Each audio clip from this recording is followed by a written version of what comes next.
You're on mute. Boss of all bosses. I love this your background though. I'm in space. looks like you're a devil. Like what? Looks like you're a devil. Let me tell my background here. No, it's okay. Whee! Oh, the background, can you change it on your laptop or you're using your phone? I'm using my phone. Okay, because I don't think you can change it on the laptop. I think you should. You should just go to more. I think you see background. More on the laptop.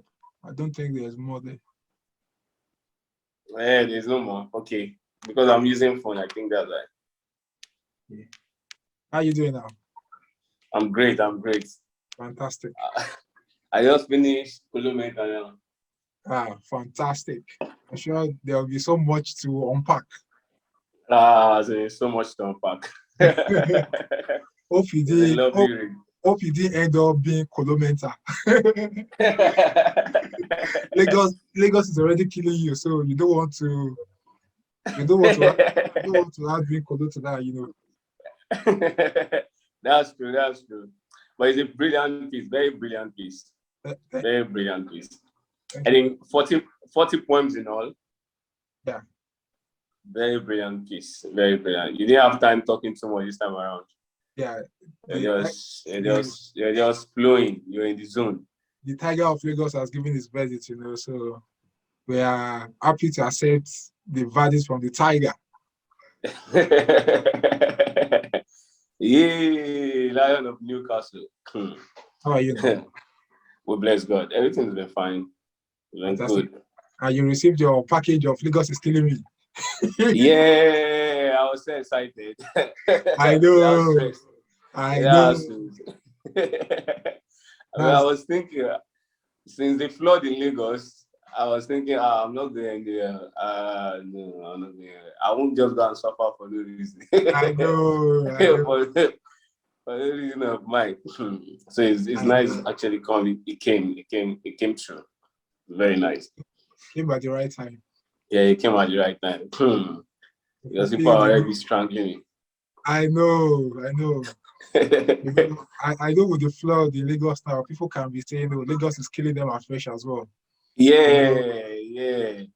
Lagos is supposed to be the economic capital of the world, and here is Lagos. You know, there's just one rainfalls, and Lagos is thrown into chaos. You know, so that is a reflection of like Lagos is killing us perpetually.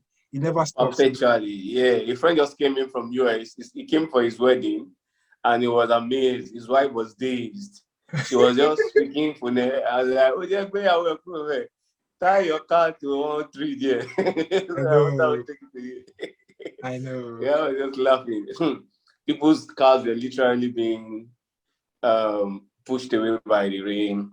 The flood was just taking people's car away. It's crazy. So if you don't tie your car to the wall or to a tree on your own. I know Lai Mohammed can come up and say, hey, that's the way it flood. There was flood in the US, there was flood in Germany, in Belgium. So it's not, it's not. That's true. It's not common. It's not common to Nigeria. Yeah, when something bad is happening, like Mohammed he has examples, like ready examples to pinpoint to say, oh, in the US there are school shootings, like students, they face this issue in the US, but for something good like electricity, you don't hear them talking about, issues like that. They pinpoint only the bad, the bad things happening abroad, and well, it's not just peculiar to Nigeria. But when there's something good like good roads, electricity, a good economy, then you don't hear them quoting, or they only look for, the downside. So I wouldn't be surprised if we have like examples of how, London is killing people as well, not just Lagos. That's true. London is killing people. Okay, I used to have a friend in London. He's in Norway now. He wrote London is killing me. So I think he now had to move to Norway. I don't know if Norway is also killing him, but I think Norway is pampering him. So, but Lai Mohammed is a shame. It's a shame to his generation. Without any reservation for him. I don't know how somebody can be that bold with tongue in cheek, and then, you come to the public, and then, you tell white lies, and then you want to gaslight us also. It's just crazy, as in, especially this generation of people who do research. I was actually disgusted when he said that if you use VPN, it's going to expose your bank account and some other stuff. And then I'm like, man, that's the dumbest expression of incompetence in the world. You should even hide your incompetence in some sort of, probably grandeur or something else, But I think the man is just an illusion grandeur. He's just living in his own castle, in his bubble. I don't want to leave it. And when these people were in opposition, they would cry to the heavens. They were like very vocal. You would think like they had all the magic puzzles to like come around and resolve Nigeria's issue, when they were in opposition, the way they would, the way they would cry about the issues going on. Like people would like, it was just like a dream, these people just came in, no clue. They had no answers to Nigerians' problems, so it's quite shocking, to be honest. Yeah, it's very shocking because before the guys came into power, the reign of insults on the ruling party, Goodluck Jonathan's administration, was stormy, was torrential. It seemed as if they had the keys, they had the technical know-how, they know all the solutions to all the problems of Nigeria, always giving publications concerning what is not right, what is wrong, why should government do this. There were protests, protests at Ghanifari Square, yeah, Ojota. There were protests everywhere. Even Buhari joined in the protest, trekking up and down. And now he's claiming that he's poor. Nigerians still love him despite the fact that he's poor. And I'm like, dude, are you just trying to make yourself happy? They are going senile. I was stunned. It's shocking, to be honest. Like, you remember when the Chibok girls were kidnapped, there was an outrage. It was like a very big issue. Everybody said Goodluck was like incompetent, da da da da da. The northern elite and elders, were screaming, they were shouting. But look at what's happening, in current times, recent times. It's like the norm. Nobody's even talking about it. People are getting kidnapped from their schools. It's just like a normal business. So like the turn of events, since 2015 till date has been like nothing, like quite shocking. Yeah, in short, a friend was, giving me some information. I caught a win from him that some of the reasons for the, continuous banditry in Nigeria is basically can be attributed to the precious stones that have been found in Zamfara, and then some stones in Katsina, and then some northern states that they have certain precious stones that they don't want Nigeria to actually know about. So, and people had to kill themselves to actually get those stones, but they are not pulling it out to us. And it's shocking that today, I think I went online and I saw that Lagos, Lai Mohammed was telling TV stations not to broadcast, that's the terrestrial, local TV stations, not to broadcast issues of banditry or give any account of anything or cover anything of such again. And I'm like, what are we actually collapsing into in this country? Are we actually in a full-fledged authoritarianism? What should we look forward to? What are we doing? What's happening to this country? It's like we're just falling and falling and falling and going down the sink of this, plural administration, because I think they're all just childish. Because if you don't have a solution and you're campaigning to be helped, it's like a child crying to be carried, and after carrying the child, there was no reason for you carrying the child, Now you've been put in a place of power and you feel powerless. It's honorable you resign. You all should just vacate the cabinet, but but Africa. And it's even shocking that there was a vote for the publication through electronic means, the result of election, and they removed independent from INEC. So now the all news to broadcast via electronics the result of election now live with ministers and then Buhari's co-oaths or the president co-oaths. And I'm like, what's really happening in this country? What do you guys want to dissolve into? If we can't come together as a state nation, then let's go together. Let's go away as individual nations. Let's break away. If this is not working, but there are a lot of interest groups in Nigeria. You have the religious interest groups, you have the local chiefs, you have different interest groups, people who have sold lands, people that have lands. So they are the sort of the glue that is still, holding Nigeria together. But let alone the word Nigeria, the country called Nigeria only exists, phantasmagorically. It's not actually practical. Yeah, well, I think like a leopard never changes its skin. Yeah, so or its color. Yeah, so basically that's what we are seeing today. The same Buhari of 1953 is still the same Buhari we have today. Yeah, so nothing has changed, and hopefully Nigeria would survive 2023. I think that's just the conclusion. But away from Buhari now, let's delve into books and yeah, talk about if you bookish, Wow. booktiful. Let's talk about books and everything booktiful now. Yeah. Yeah, everything booktiful. That's the word, booktiful. Everything booktiful. Okay, so there are a lot of books around. We are reading. From the publications from New Lion, Roaring Lion, Newcastle, down to other publications we are reading. So I just finished Quramo, and it's actually gripping. I couldn't leave it, even while I could hear my phone ringing. I just had to finish it first, so I don't lose those train of thoughts and things like that. So I don't cut myself off it. So it was very gripping. It's very interesting, very very interesting. I think it actually captured mental health issues in the world, not just Nigeria. Though it's a global piece that was a bit put in a local sense so that you can drive it home, but it applies to every other person. From bachelorhood to different cases that were actually spoken for in the book. It's amazing, very very amazing. It's amazing.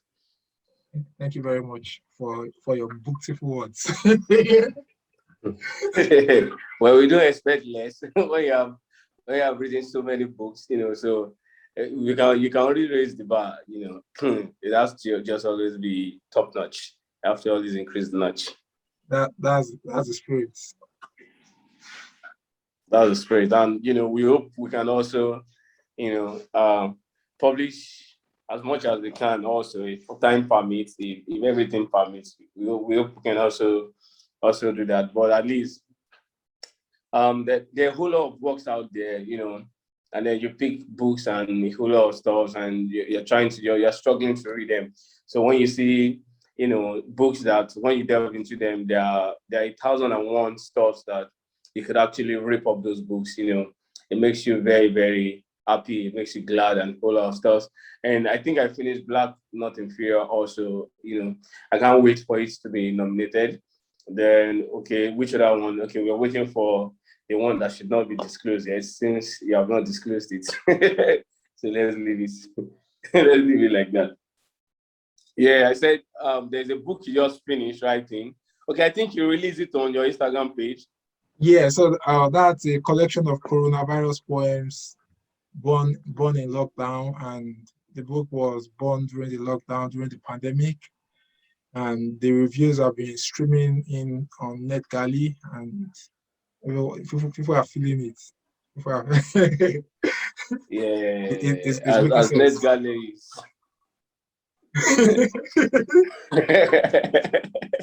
I know, right? So what we know NetGalley for. So yeah, so it for honest opinions. Yeah, so yeah, and everyone has an honest opinion, opinions, honest critique, honest review. Everybody has an opinion anyway. So that's you have Jesus, and then you have skewers. Yeah, on NetGalley. Some yes. people would juice your work, and some people would just skew. Yeah, so and which that's is like all good. that's life anyway, because not everybody would like a book. Like not everything you buy in the market that you like. So there are some That's you true. like, there are some things you don't like. So I think that's life. We are not configured to like everything. And yeah, so I think that's normal. Thank you for your comment about Black does not equal Inferior. That book has been critically and globally acclaimed as a powerful collection of poems for people, for Black people, and even everyone who has bought that book, they've come back with great feedback to say that was a powerful one. Yeah. So, and I think people It's a say, great book. I think we need to put the book out there. It's out there, but it has to be out there. I think into the American space, more, because I think they're battling a whole lot of Black issues in America. In as much as it seems like people are aware, people are still yet not aware. And even in UK, okay, the match that just ended, and Saka just did his magic, and then it's actually attracted a whole lot of racist comment and things like that. So we need to put works like that out there so people can understand that Black is not inferior, and the fact that you have to miss a penalty. Everybody misses a penalty. The best of them missed penalty. Maradona missed. Pele missed. Everybody missed. I also on the field. I missed penalties. I also missed. So so it does say, like, if assuming those penalties were scored, they would be lauded and celebrated as the best of British, British players, and but because it turned the other way, then it's now an issue where these guys are subjected to racist slurs and monkey emojis and all of that. Yeah, so basically, it's just about when you are doing good, they call you British, they celebrate you for being for representing England and everything. But when everything, if you see probably a Nigerian who has committed a crime who is British, they will say, oh, a British of Nigeria. That's when they remember your roots, they remember where you're from. But when you're doing great stuff, they will just say, oh, I remember when I was in Washington, they say, oh, a Washington based author, a Washington author. When the press are reporting about me, a Washington author. So when you're doing great stuff, they just claim you straight away. They don't care about where you're from, as long as you're in the UK, they claim you straight. Wow, immediately you're one of them. But get reported for anything or for a crime or stuff, or more, they just they trace you back to your roots. They trace you back to your roots. Say, oh, this Nigerian author from this one who came to the UK in this year at the air. So that's, I think that's just that's the sad reality to be fair. It's a very sad reality. It starts to know that in a nanosecond, people can just flip from ailing you to nailing you. It's actually saddening, that the fact that your color is only picked on once you do anything wrong, and once you're right, you're colorless. Once you're always on the good side of the law, you're colorless. But once you're on the wrong side of the law, then you remember that, oh wow, he's a Black man, and things like that. Missing the penalty does even put on the wrong side of the law. But like people say, there are always dicks in the society. To permit me to use that.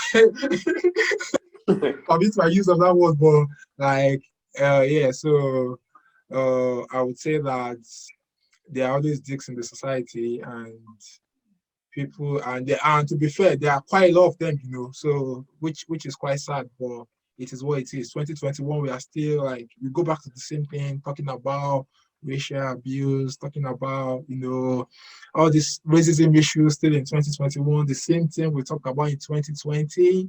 Every year we keep talking about the same thing, so it's really, really sad. As a Black man, we see all of this, we face all of this. It might be subtle, it might be but it's just always there. Once you're not one of them, then you're not one of them. Irrespective of what they tell you or what they want you to believe, it doesn't add up. So Black does not equal inferior. So that's the message. Black is not a synonym for an inferior. I think in Lagos is killing me. I actually emphasize probably it was prophetic, because poets are probably seers of the nations. So it was prophetic. I wrote a poem there, tell a white man that the Black man will make your dreams work. It's just like a satirical, allusion to the fact that, people just come here and think, your dreams and every other stuff you want to do is not valid. They just want to milk you to build their own countries. And as long as you are valuable, they accept you. And once they think you are not delivering what is expected of you. They want to cast you aside. They just want to, suck you like an orange and then, dispose you of. And I think that's actually not fair. So when you are juicy as an orange, they praise you, but if they taste any sour part of you, they begin to, criticize you, So we need to put it out that Black is not inferior. And I don't even know any nation that is colorless. I don't know. I don't know if there's any nation that is colorless. Everybody has color. The white has color. White is a color. Even if it is neutral, it's a color. Black is a color. Everything is color. The world is colored.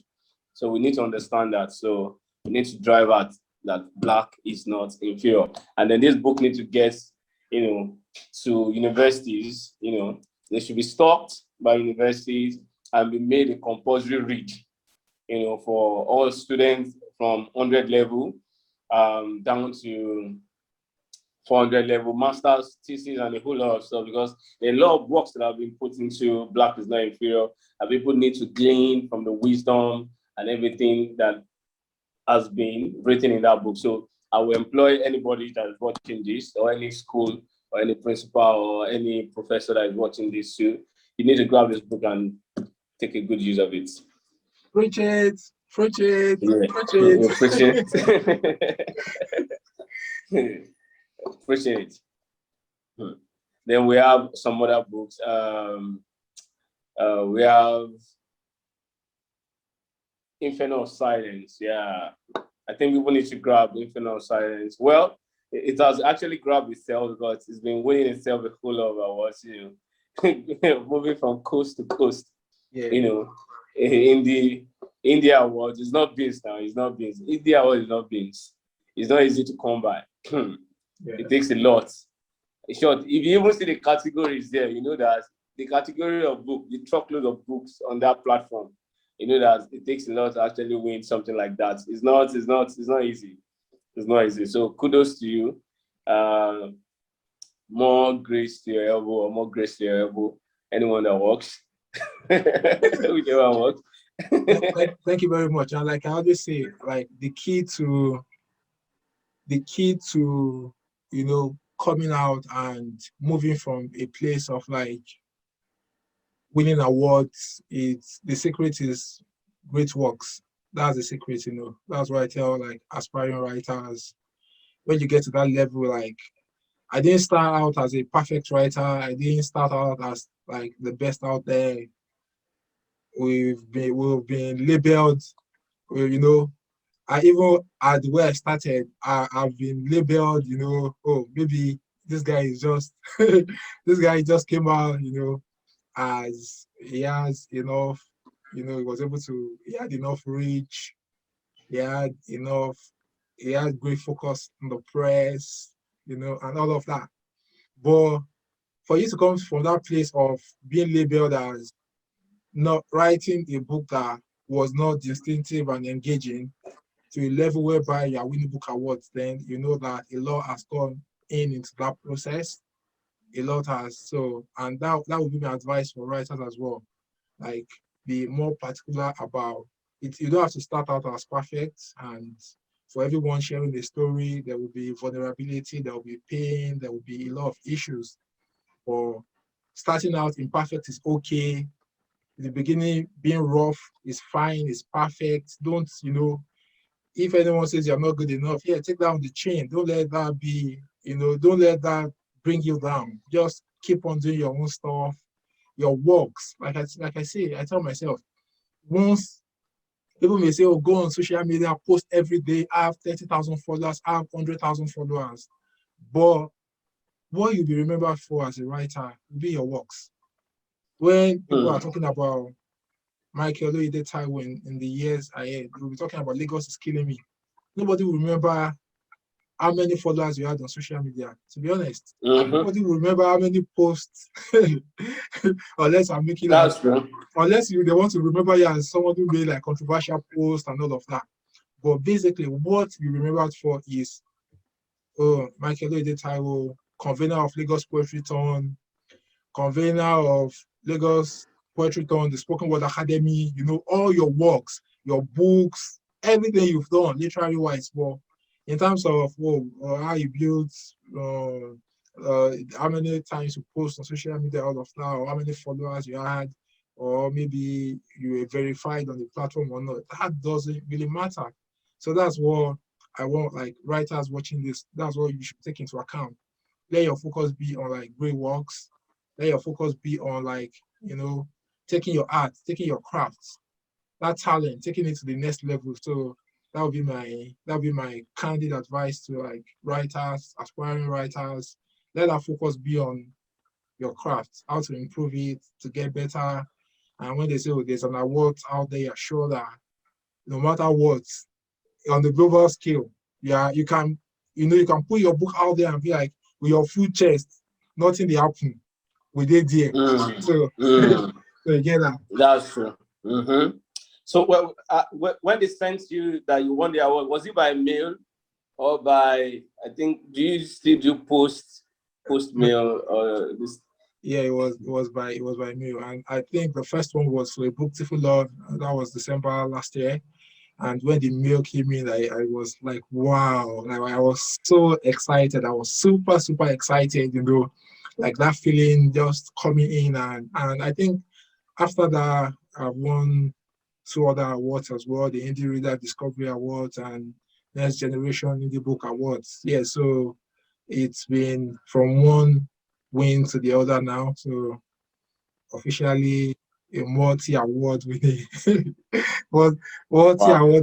multi. So for the books to stand out like on the international stage where there are books submission in the thousands, and you are able to hold your own out against other authors, then that means it's really a good thing, and I'm really pleased to be. Wow.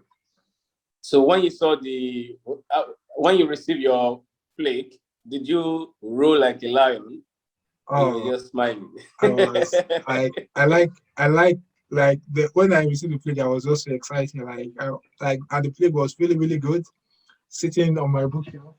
So I don't know if you can see that here. So, but basically, I was so so excited. Like it was a really good thing, really good feeling. Like people say, oh, you don't need awards to validate your work and all of that. But if you have one, yeah, take it. Yeah, that's it. If you have one, please take it. Yeah, Yeah, that's so the word. if you have one, take it. Yeah, so like when you were nominated by the Quramo Prize, and yeah, so you wouldn't say, well, when you're shortlisted, yeah, you wouldn't say, oh, I don't want it. It's an attestation of you are doing something right, and this body, they can also attest to what you're doing, and it also gives you that confidence that you are on the right track as well. Yeah, so I if it's there, please take it. Don't say award doesn't matter. That's true. Look, yeah. So look at Bonner now, Grammy award winning. So Yeah. no And matter it's what you been say, terrorizing the whole street with it. yeah. So no matter what you say, please, it's your thing. It's your work. It's your artwork that give. If your artwork gives you something, then take it, please. Don't hesitate. Loud it, blow that trumpet, let people know about it. The great African giant, the Lion of Newcastle. So I'm just trying to say, like, so don't say, oh, that it's not worth it, awards and all. You've done the work, you've won an award, then please take it, make noise about it, shout about it. You've done the work, and when it comes your way, truly deserved, well deserved, then please celebrate it like it means the world to you. To celebrate the award, since you Yeah, got it, it yeah, means you worked for it. I yeah. remember the Quramo Prize. I wrote the book in most times in transit because I was always in transit. I was working, so coming back from when I get to work, I write a bit during break hour. Then I'll go to my cousin's place, and then I have to see him before I go home. So I'll drive down to his place, write a bit in his place also, then go home, sleep, wake up. So when I submitted it, I wasn't really expecting much. I just submitted it perfunctorily. Then when I saw the mail, wow, you were shortlisted, you were longlisted. Okay, it's long list. Then they now did another list of 5 guys, and then you were longlisted for this award. I was like longlisted. I didn't even take it seriously. It was when I went for Dami Ajayi's event, and I told him, "Oh, they are doing this award in Eco Hotel." I was longlisted. The guy was like, "Are you serious?" That's pretty serious stuff. You were longlisted. I was like, why is this guy amazed? So I was like, oh, it's like this thing is a serious thing. That was I didn't even want to go for the award or whatever. I wanted to just drive down to his place, attend his own event, perform, leave, and go. But the way he raised his eyebrow, and then I was like, wow, like this is actually a big deal. So I got there and I saw almost every Tom Dick, no, not almost every Tom Dick. Right? I saw the big boys, the literati. I saw them there. I saw Tony Khan. I saw almost everybody in the literary space. And then I was like, wow, it simply means this stuff is a serious stuff. So since then I was like, oh, even when they announced the winner, I was just happy that, oh, was this what I was longlisted for? Oh, it's pretty a big deal. Yeah, it's pretty a big deal. Yeah, so if you've paid your dues, you've gone to work, and when it comes your way, then I would grab you and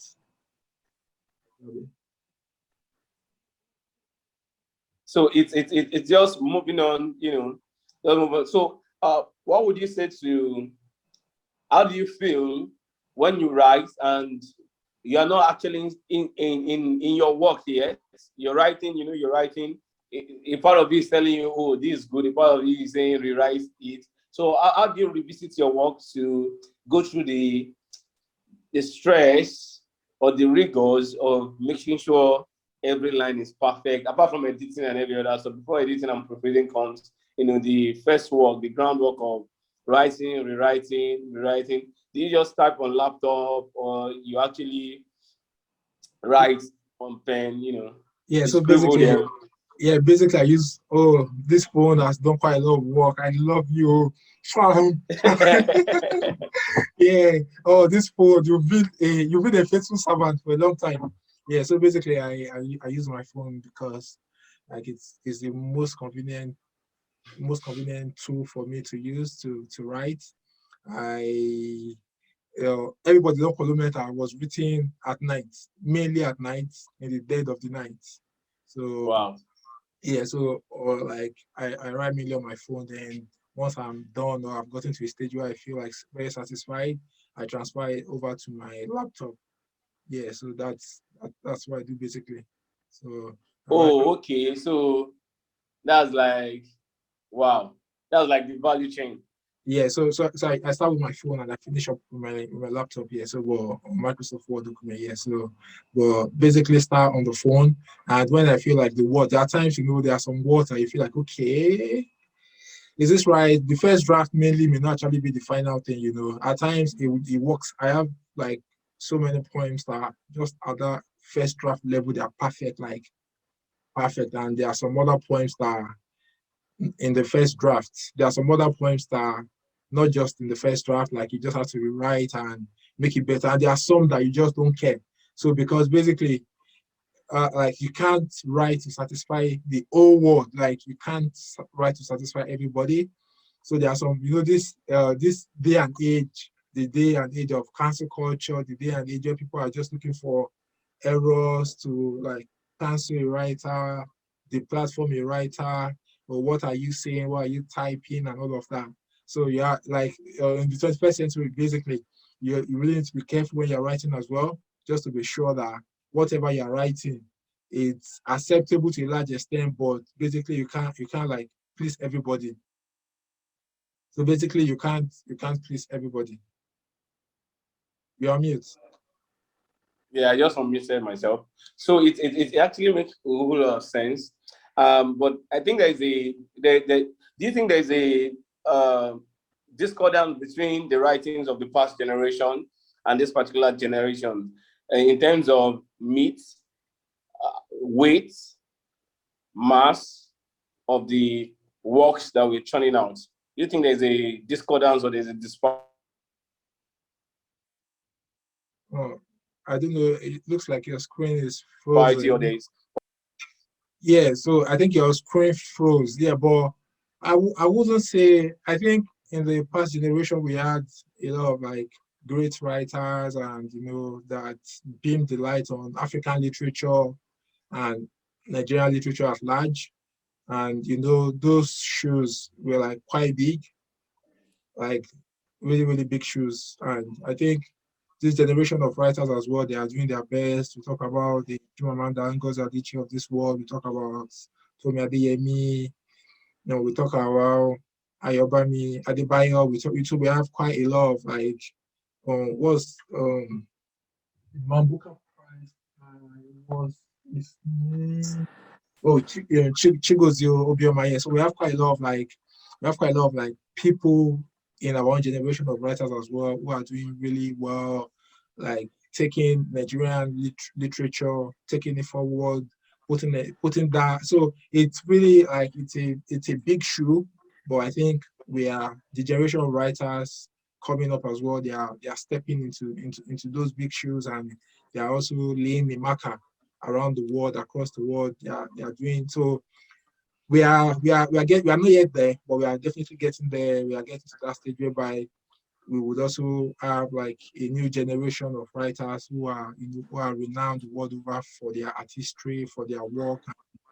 Yeah, so that's what we are doing. It's not something that would happen overnight, but a lot of people are paying the price and working towards like writing their names in gold. Yeah, so I wouldn't discredit this generation of writers in terms of the quality of their writings, because the new generation of African writers, Nigerian writers have stood out in my own judgment and assessment, and we are really doing well.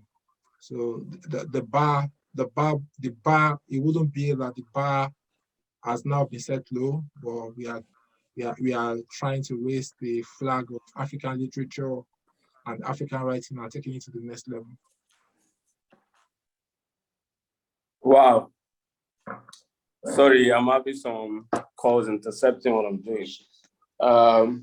It's been people like Chimamanda Adichie. I think their works are fabulous. People like Elena Pila. Which of these writers have actually tickled your fancy? Which of these writers have influenced your writing? Yeah, I would say, well, in terms of new generation of African writers, I would say CNA has been like, yeah, she's, even though I don't have a personal relationship with her, but like, there are people that you be like, okay, doing great works within the literary space, and there are people that are worthy of emulation in terms of their works. I love the way she writes. I have so many of her books on my shelf as well. So I would say Chimamanda writes really well.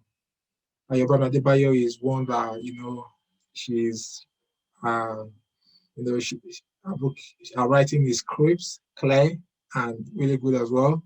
So I would say these are writers that, they've been maybe not direct influence, but indirect influence on my art and in my quest to get better.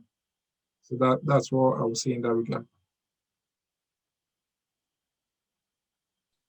Okay, I enjoyed the parts you were trying to emphasize, these people's influence, in your writing and whole lot of stuff. And then the growth of feminism, I think is actually interesting. It's like a bitter sweet dialogue when you think about feminism, because you have the extremists and then you have those that say, oh, I'm not a feminist, I'm a womanist. So is there really a thin line? Is there a thin line? Is there any difference between feminism and womanism in your own perspective?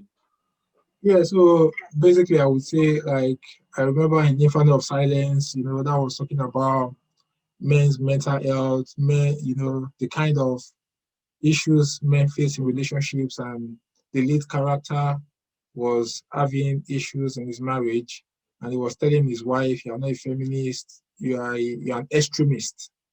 So with everything in life, we have people who tend to like abuse it. So we have people who we can rightly call, like, who we can rightly say are extremists in the way they've taken the feminism stuff, and they with an agenda, like, oh, all men has come. That's like a brutal agenda. So I would say it's all about having that human feeling, having that empathy, and if you want to be, it's okay to be a feminist. I'm a father to I'm the father of a queen. And I would say, yeah, we all need to continue to fight for the rights of the girl child, to empower them, to give them a voice in society. But what will be wrong is, to take it to that extreme length, to like label all men as evil, or all men as calm, or all men, paint all men with the same brush. So I know Chimamanda also, I think she reiterated it as well, that I know she retweeted it as well, talking about the way, the brand of feminism that people practice these days. That's not what she also had in mind, when she talks about feminism. So I think it's very important and vital that people out there, the women folks, when they talk about feminism, they should, that add the humanity, humanity into it as well. I believe in, I said somewhere in one of my poems, I believe in I believe in women's rights, So so so women's rights, the right of a woman is quite important as well.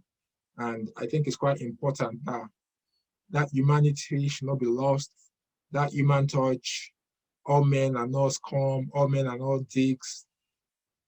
We must learn and begin to differentiate our experiences. So the fact that a guy broke your heart or did something vile to you does not mean all men are scum or shit. So that's what I was saying in that regard. So anyone listening out there, you don't have to be an extremist, All men are not like, all men are not, men should not be the subject of your hate, of your evil. So let's leave it at that. Add the humanity to your feminism. It's not all about, it's not hate, it's not that hard, it's not a war. Let's end the gender wars. That's what I was saying, conclusion to that. Yeah, let's end the gender wars. It's not actually war. I think everybody should just be their space. The fish should be the fish, and the monkey should be the monkey, and then the elephant should be the elephant. There's only trading spaces. We all have, natural strengths that we need to tap into and we need to enjoy. So just trying to sideswipe responsibilities, pushing forward. And I had a case of people doing a lot just to, belong to the sect that is particularly trending in the world presently, pushing themselves, piercing themselves with sorrows. Let me just use that word, piercing themselves with so many sorrows just to belong, to have that sense of belonging, feminism, And I met a young girl recently, and she said she doesn't want to have any husband, that she's not planning to get married, that she just wants to, be a mother of one, she wants to be a baby mama, mama syndrome. So that means your bachelorhood is your bachelorhood is not ending soon. No. I've spoken to God. So okay, so are you speaking to God directly, or are you going through a pastor, or are you speaking to I talk to my God directly. Pastor asked me to come and give him offering. And that was more suffering to my pocket. So I talk to God directly. I pray. I like, God, where are you? Okay, I know you're up there. Just listen to me. But I think, I think people should just learn to manage their space. We should understand everybody's role and every other stuff. Going back to behavioral psychology and so on, there is social conditioning. Now, I think, what do you think is the cause of the apathy towards reading in this particular generation? Why is it that they are not interested as so much? Is it that we assume they are not interested in reading, or they've moved on to some better platforms, or they found out better ways of reading, or they found other fascinations apart from reading, or probably is it coding that is taking their time or whatever? And then also it is argued, there's been an argument that Africans don't actually read. Do you think that argument actually holds sway, or it's just a bant? Yeah, I would say, like, from my own personal experience, I would say Africans don't read. Like, from my own personal experience, yeah, I've sold thousands of books, and yeah, so some of these books have been sold. People they just buy it to decorate their bookshelf, or to say, oh, we bought Tolu Akinyemi's books, and we have the books, and they'll just keep it on their bookshelf. They don't read. So, like there's a popular quote that says that, oh, So to hide something from a black man, keep it in the book because like a black man will not open it. And I think it's just that that culture is just like kind of prevalent whereby like apathy to reading is there because people show like the quest for knowledge. It's not just the everyday people out there. We have writers that don't read as well. Writers will tell you, I don't want to be influenced by someone's writing or, but I think that's just like quite that's a lazy approach because the only way you can get better in your art and your craft is for you to read, or like for you to read other people's work, see how the greats in your space, how are they doing it? Like what have they done? What makes a Bukowski, what makes him a great poet, you know? So before you can know what made Bukowski great, you need to read. Not just reading his books, read into his mind, read his interviews, you know. But those are some of the things like these great people, read their quotes. So I think the apathy is just there, the general apathy that people just tend not to like. And I think the attention span of this generation is quite low as well. So people like they just want to. This is the Instagram and Twitter and Facebook generation where you have to write a post on Twitter in 160 characters, and people when they see a long thread they don't want to read. So somebody that cannot read a long thread of 160 words, do you expect that person to pick a book to read? Yeah. So I think it's just a generational shift. Like this generation do not want to read, they do not want to educate themselves and educate their mind.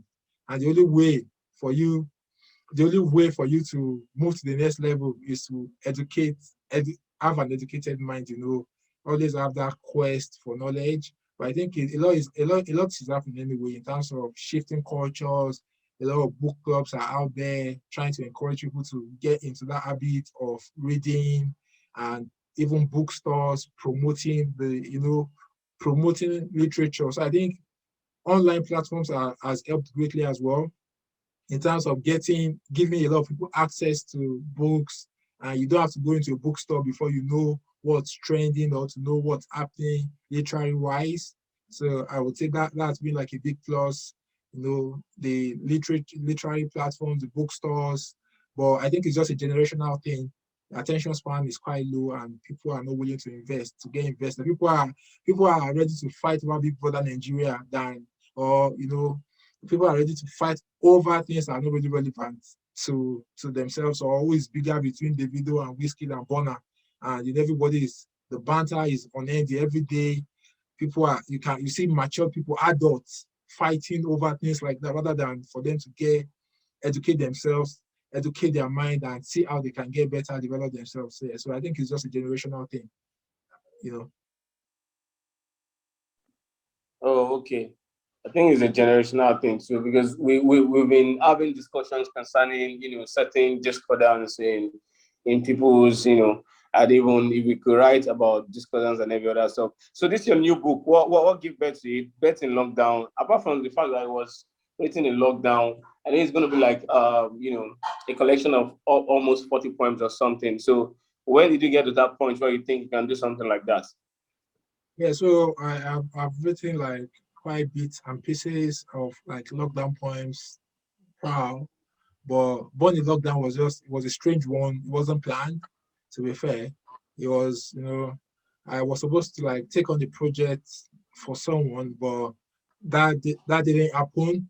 And you know, that project ended up being like my own project, and that was how it came from that place. Yeah. So I was supposed to take on like a ghostwriting project, which eventually did not happen. Yeah. So and I feel like wow, I I I this is my That, opportunity. This is an opportunity for that, me to like to recount. You know, that's what poets do. Writers, that's what we do as writers. We document. You know, we document, we observe, and we tell. We retell history. Yeah. So basically, it was just my opportunity to retell. You know, for generations unborn to generations unborn to tell them about lockdown times, what happened from the eyes of a keen observer. So it came out of nowhere, but from the reception from the early reviews and everything, it looks like it's one for the history books. Born in Lockdown. I think it's one for the yeah, acceptance has been great. People say, oh, you've used the word pandemic so much, but to be fair, it's all about the pandemic. That's why it's a collection of coronavirus poems and to tell generations unborn, not just personal experiences, but the way all these things work, fiction, just bring it up, just telling the coronavirus story from the lens of a poet, and I'm sure this can be used like I'm awaiting a lot of critical analysis all around the world, and this will be interesting reading for various institutions around the world to analyze the work and talk about it, share it, discuss it, because we hope in our own lifetime we don't experience this kind of a pandemic before, but I think that born in lockdown was born in lockdown, and I'm so happy I was able to bring this to life because it's really great. Oh, okay. Yeah, born in lockdown. I think we did a project with is she an Indian or a Pakistan? We did a project with her that we actually had a voice in. She has something on lockdown. Yeah, yeah. She's British, so I think that was I can't remember her first name anyway. Tyra Raymond. Yeah, Tyra. Yeah, yeah. When we did performance poetry on lockdown. Yeah, do you have some of the poems that you read there on this particular book? You mean on the lockdown, right? Yeah. Okay, so you want me to read one or two poems? Yeah, I want you to read some of those poems so that we can feel the stitches and seams of the Okay. poem. Okay, so the section started with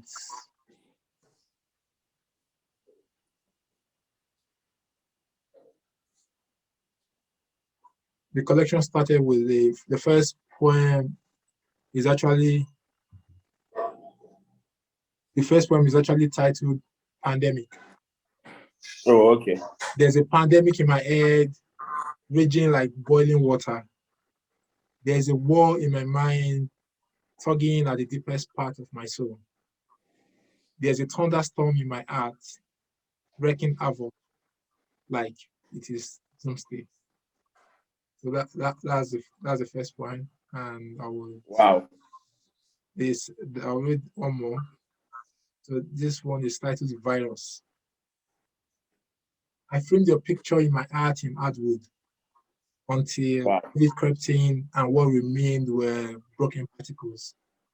Your love in my heart was innocent and untainted until COVID crept in and the veil of deceit was lifted. The hallmark of our love were red roses, flower, and sexting until COVID crept in and it became a virus. That's the end of that one.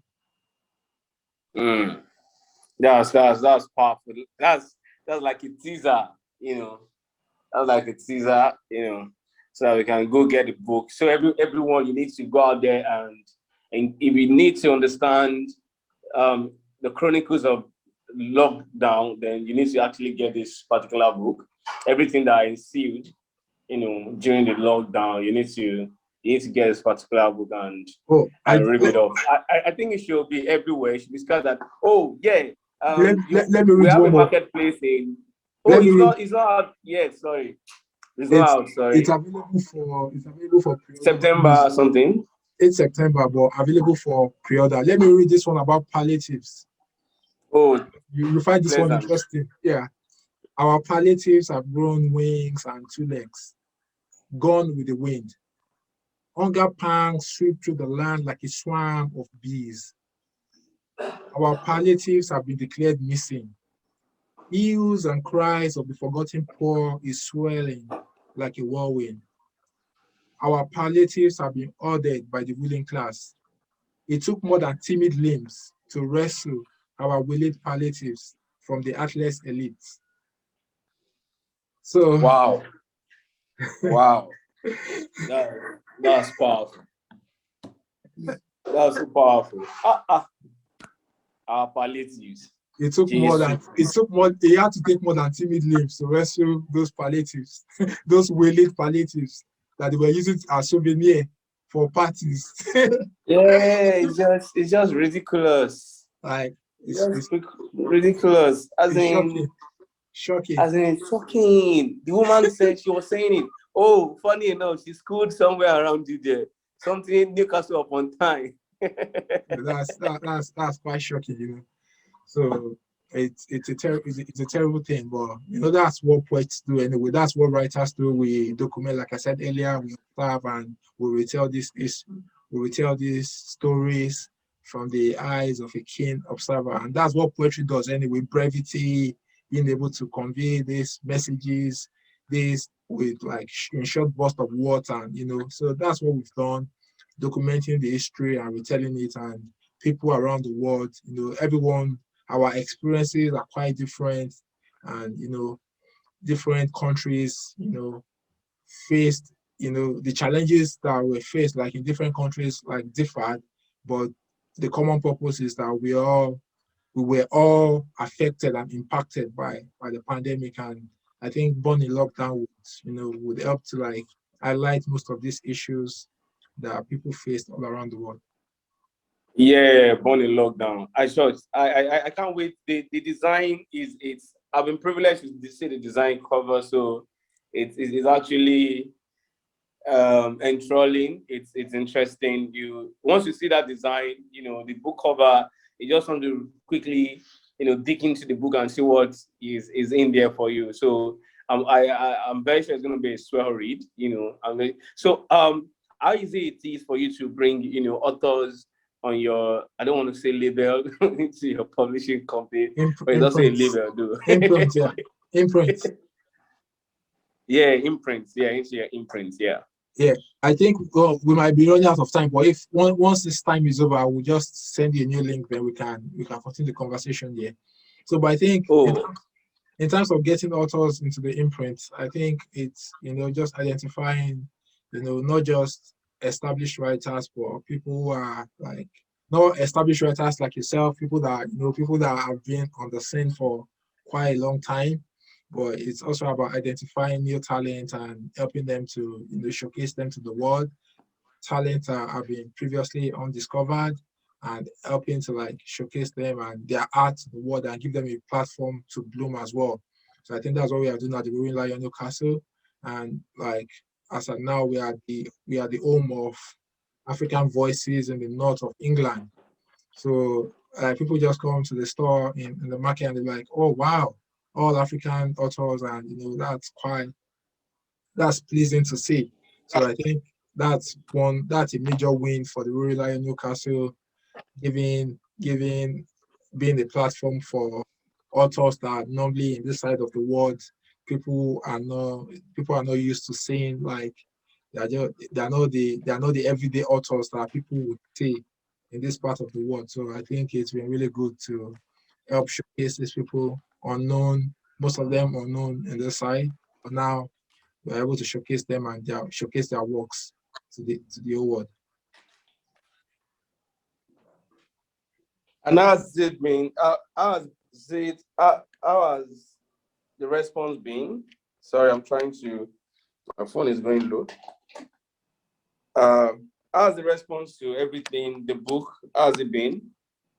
Yeah, the response has been it's doing all right. You know, basically people say, oh, poetry, do people read poetry and all of that? Because most of our books are poetry, but it's not really been a bad experience.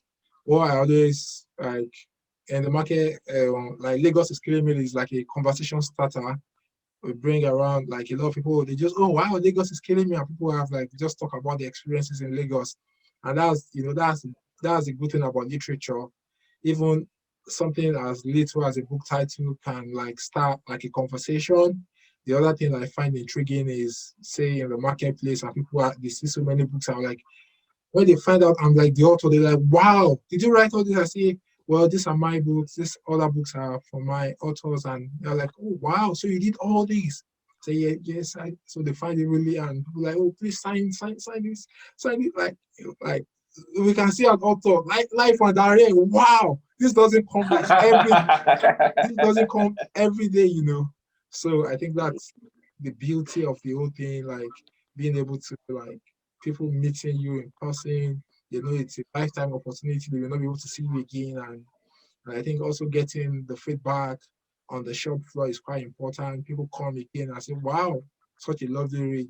So imagine if you're on the shop floor, you're selling in the marketplace, then just make sure what you're selling is really good, because if you sell like a defective product or a book that is not off the mark, then you expect them to give you their honest feedback as well. So I think the quality of our books at the Roaring Lion Newcastle has been really good so far. And all we need to do is to keep like raising the bar. We're not going to go lower. That's the dream, to keep raising the bar. So if I get a manuscript tomorrow and that manuscript does not actually meet the standard, I wouldn't proceed. I wouldn't say just because I want to bring on an author, I would take any kind of work in. Yeah, so I would prefer to have like an aspiring writer or author who is an unknown element out there and bring them and showcase them to the world and go out for a known writer who,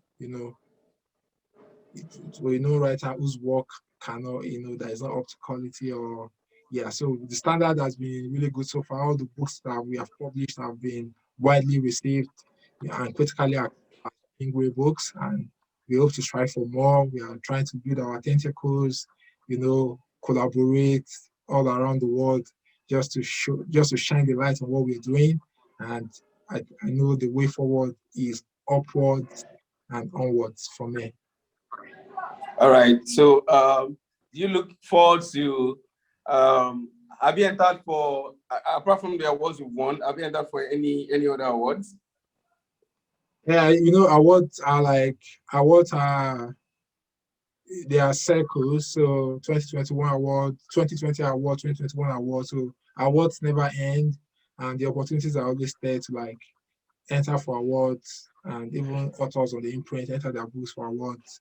So the circle never ends, and you don't get to win everything. You win some, you lose some. That's the whole essence of awards, because your book will never ever be adjudged as being the best on all awards platform around the world. But all you need to do is just keep ensuring you're writing great works that can stand the test of time, and that can always be in contention, irrespective of country of awarding country or awarding institution. So it's not just about looking for local awards. It's all about testing yourself on the international space, and keep putting yourself out there and putting your best foot forward always. Okay. Do you plan on hosting any events in Newcastle anytime from now? Probably a gathering or something, just to Yeah, a lot of just people have to. been a lot of people have been telling me that, oh, I need to celebrate all the books. I think the last book launch I actually had was for Dead Cats Don't Meow. And Dead Cats Don't Meow was just like, that was my fourth book. Yeah, that's a long time, such a long time. 2019 seems like ages now.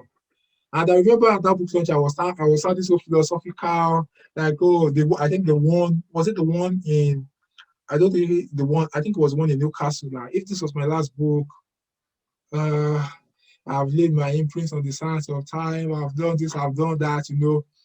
As writers, we feel like, oh, if you've done the book, it might be the last one. Nobody knows tomorrow.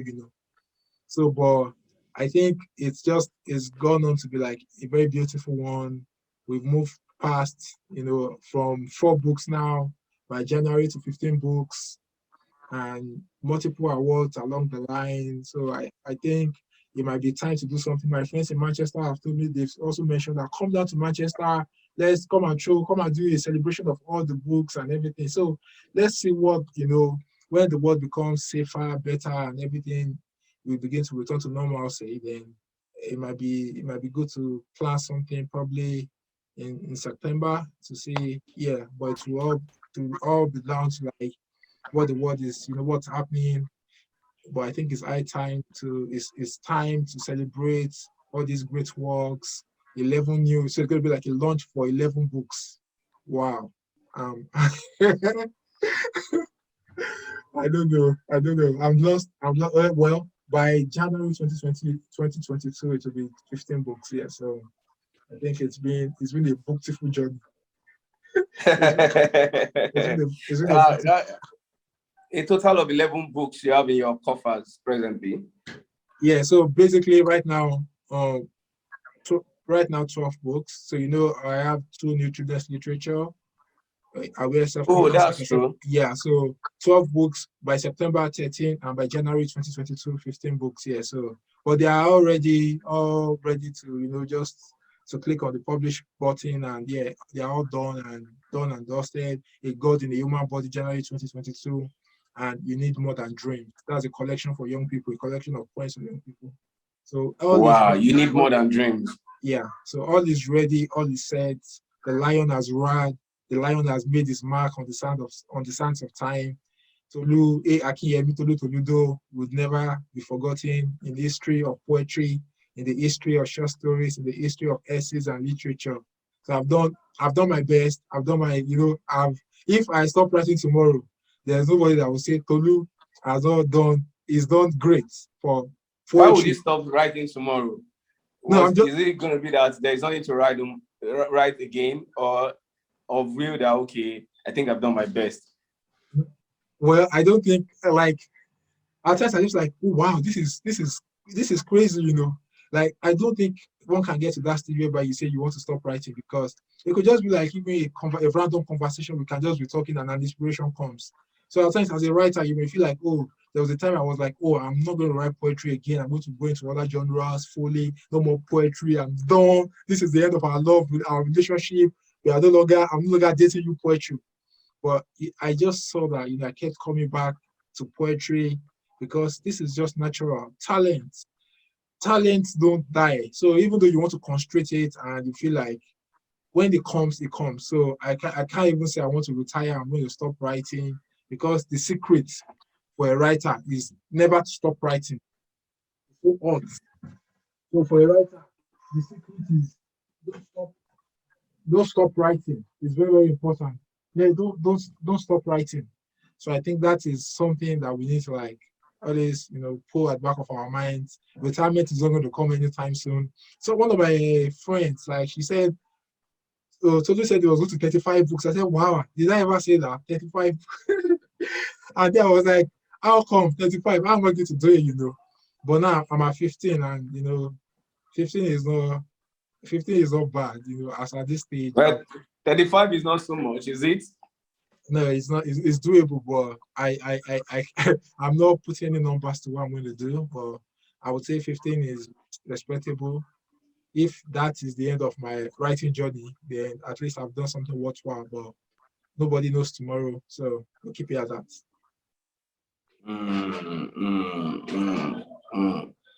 Let me see that. So in closing, what are your expectations? What do you think the writing space is going to be like in the next 20? It's 2080. So what do you think the writing space will have been?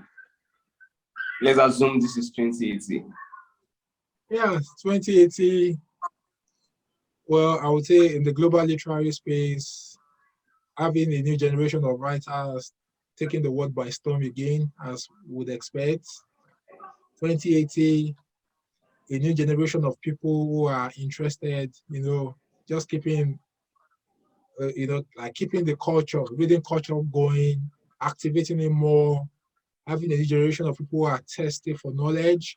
So I hope that by 2018, we have people who are adept, like keen readers, keen writer, people that, people who are ready to like experiment, try out like new genres, do not be afraid, like people who are not afraid to like fail, and just embracing that vulnerability that comes with writing as well. So I think my dream for 2080 is to see a world where people are thirsty for knowledge, not just in the UK, and also to see a new generation of Africans that are thirsty for knowledge. So I hope that by 2080, we won't be hearing quotes to say, to write something from a black man, keep it in the book. I hope that will be thrown into the dustbin of history by 2080. To like, when a black man sees a book, a black man is using a book. You understand? Not just using books as artifacts to decorate libraries, and also having people who embrace the reading culture, and also having writers that read as well. So not writers that say, oh, we don't read books. Writers need to read as well. You were just saying before that, before this meeting, you were reading. So I hope by 2080, we have more writers like Oloyede who are always on the quest for continuous knowledge, who are always reading, observing, documenting, and recounting history. And so that's my wish, for 2080. More roaring lions, more roaring writers. By that, you're gonna have more rowing writers. Almost everybody will look forward to being published by rowing, the Rowing Lion of Newcastle. Almost everybody will look forward to being published. Okay, so in your imprint, on what basis do you only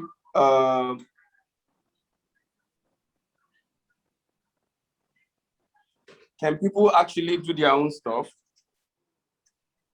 Can people do their own stuff? People do I their mean, own can people just bring their own materials and then you look at it, and then apart from you signing them on, or holding a contract with them, if you want to self-publish or something?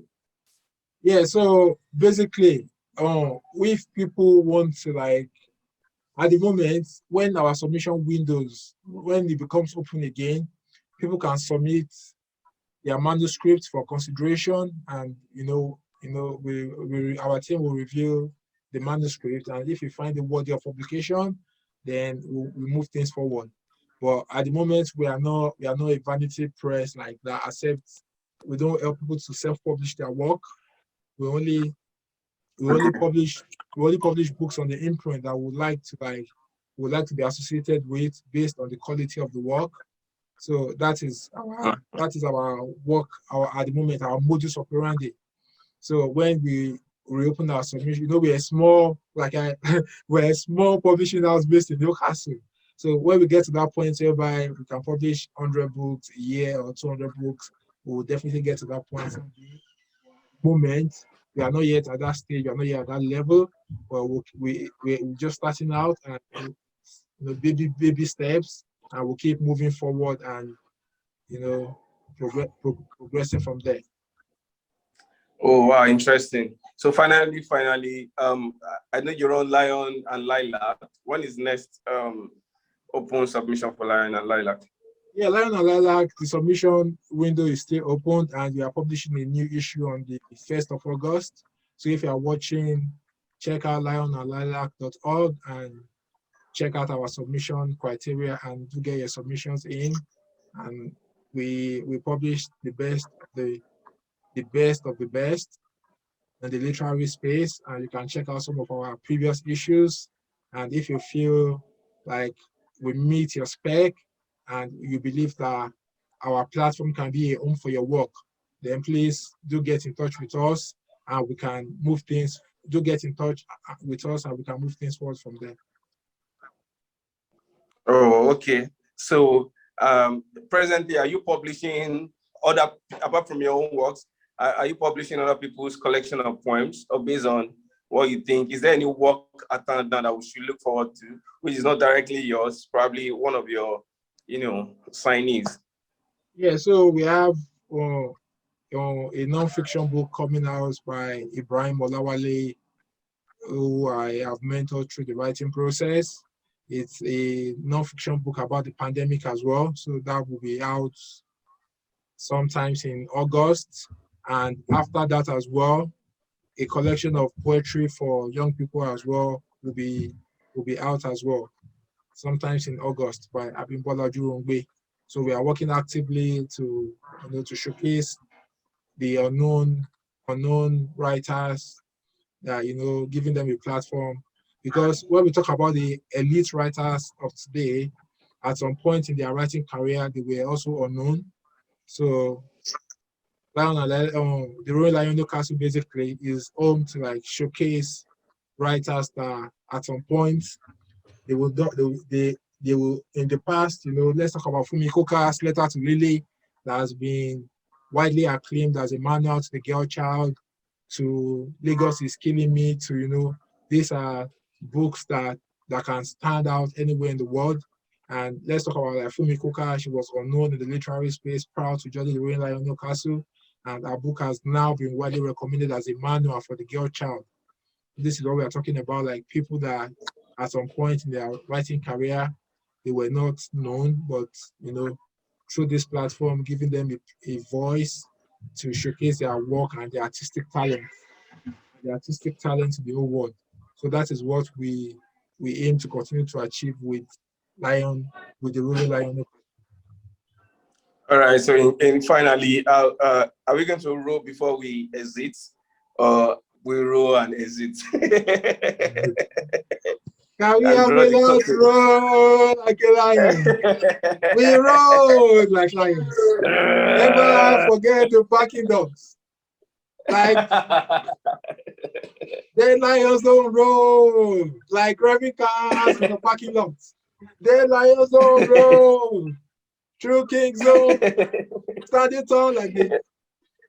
Yeah, it's always a pleasure to roll, to be the Lion of Newcastle, and I think it's also always a pleasure to like talk to great minds, a man of many words, our English professor. So it's always a pleasure it's always a pleasure to talk to great literary minds and to everything literary, literature, and I hope we will have many more of these type of conversations where we definitely we rub minds and talk about issues that impact us as writers, that impact our societies, and taking literature forward, helping to build the reading culture, most especially in Africa, where dreams are on the wane due to prevailing economic conditions, and hope for tomorrow is not really there, and but it's been really talking to you, and thank you for keeping the flame and fire going with all your things, the Lagos Poetry Ton, mentoring other upcoming writers, even giving a platform to established writers to talk about their art, about their craft, and being a light, for the literary community. In years to come, Oloyede Michael Taiwo, your name will not be forgotten because you are doing so much for the growth of African literature, for the growth of African poetry. You're a veteran poet, and even though you publish just a book, but you're a veteran in your field. You're a veteran in your field. You have done so much for African literature, African poetry, and you have done so much for the upcoming generation. And I can say I'm truly proud of you. I'm proud of your work and proud of all you do for the literary community. So keep the fire going. You are proud of your good works. Keep it going, and don't stop roaring.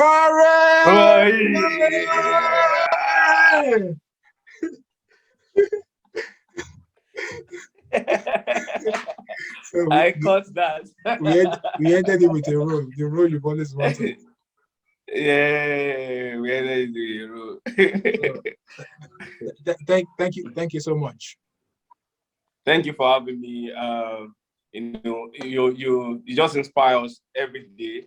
Make us want to put in more work. Your versatility and your prolific writing spirit just put us on our toes. We just want to, when you wake up in the morning, you're like, wow, this man has done something again, man. So what am I doing in my life? Come on, let's do this. Okay, so we just take it and we also cascade it. We ensure that those that we're mentoring, that we are showing the light of literature, we ensure that they are also doing something, because it can be very distressful for them. And some is delightsome for some, but we just have them to keep moving, owing to the fact of the, that the light you've actually shone, and also being a path maker in this space also. So we want to salute you, we want to appreciate you. Thank you very much. It's a pleasure, to keep working, and also to understand that my work is inspiring quite a new generation of writers to believe in themselves, and and also for them to know that their dreams are valid. And like I always say, if Tolu Akinyemi can do it, then anyone out there can do it. They can do it better. They can do it in their own unique way. It doesn't have to be writing a book in whatever field of knowledge or expertise. You can be the shining light. You can write your own story. You can make your own history. So just keep working at it. Dead lions don't roar. Dead dogs don't bark. Dead cats don't meow. And also unravel your hidden gems, because we all have hidden gems. So if this Tolu Akinyemi from Ekiti State, Nigeria can do it, if Oloyede Michael Taiwo from Ekiti State, Nigeria can do it, from the fountain of knowledge, if they can do it, then let's showcase our Ekiti. Let's showcase our Ekiti State, the fountain of knowledge. Yeah, so we are renowned for our, for our knowledge in Ekiti State, in southwestern Nigeria. Yeah, so if we can do it, then anyone out there too can do it, and do it in a much better way. So it's been a pleasure talking to a great mind, and looking forward to having more of these interesting conversations, and to keep the fire going. Thank you so much. Thank you so much. Salute. Rah, rah, rah, rah, rah. Thank you. Enjoy. Have a booktiful evening. And you too, please.